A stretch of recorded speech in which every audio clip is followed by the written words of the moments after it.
Ubud Gianyar menjadi salah satu daerah tujuan wisata dengan keasrian dan keindahan alam pedesaan seperti sawah hingga hutan pinggir tebing.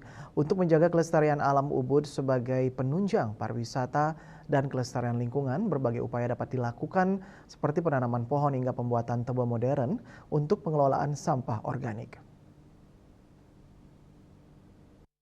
Kegiatan pelestarian lingkungan dengan penanaman pohon sejalan dengan visi pemerintah Provinsi Bali, Nangun Satkerti Loka Bali, khususnya Wane Kerti, menjaga kesucian dan kelestarian lingkungan. General Manager Deloka Ubud Iketut Labe Darmayase mengatakan, dalam menjaga kelestarian lingkungan, pihaknya kerap melakukan kegiatan penanaman pohon dengan melibatkan para tamu yang berkunjung.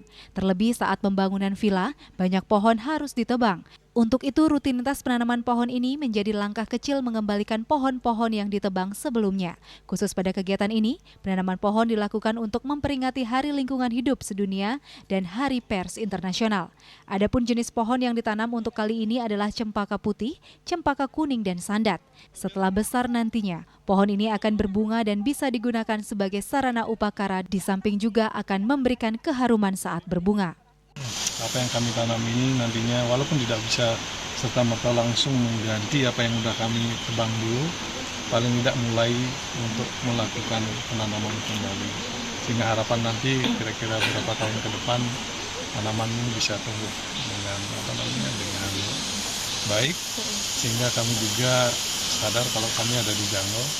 Dan itu adalah bagian dari selling point dari kami di Loka Ubud. Salah seorang wisatawan yang ikut melakukan penanaman pohon, Mihaleva Yana Zekova mengatakan kegiatan ini sangat penting dilakukan. Dia juga mengapresiasi dengan minimnya ditemukan penggunaan plastik. Berbeda dengan beberapa negara yang dikunjunginya, begitu banyak penggunaan plastik. And I appreciate that there's not a lot of plastic used here. Yeah. It's appalling if you go in the US. Like I've lived in New York for a long time.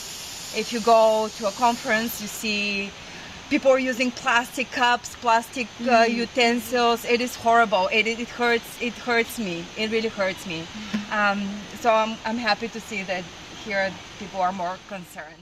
Selain dengan penanaman pohon sebagai aset yang perlu dijaga untuk kenyamanan wisatawan dan keberlangsungan pariwisata Ubud, kelestarian lingkungan juga dapat dijaga dengan pemanfaatan tebing modern untuk mengolah sampah organik. Terlebih pemerintah Provinsi Bali tengah gencar menangani permasalahan sampah dari hulu hingga hilir. Sukma, Bali TV.